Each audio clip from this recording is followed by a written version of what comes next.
Got a little bit of wind, but not much. And it's supposed to rain this afternoon.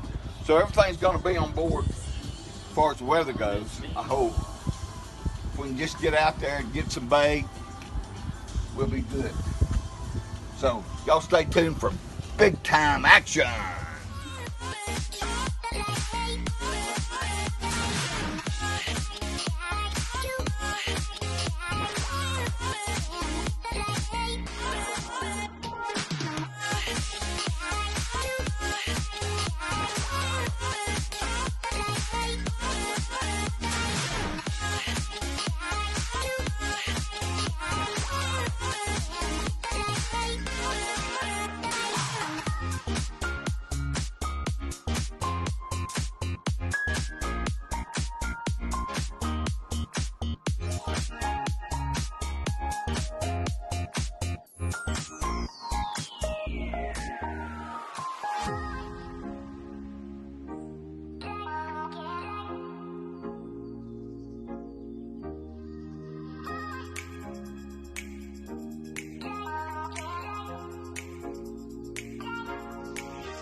That is a cousin to a tuna. That actually has a good roll of meat in it. But we're not going to keep him today. So when we let these go.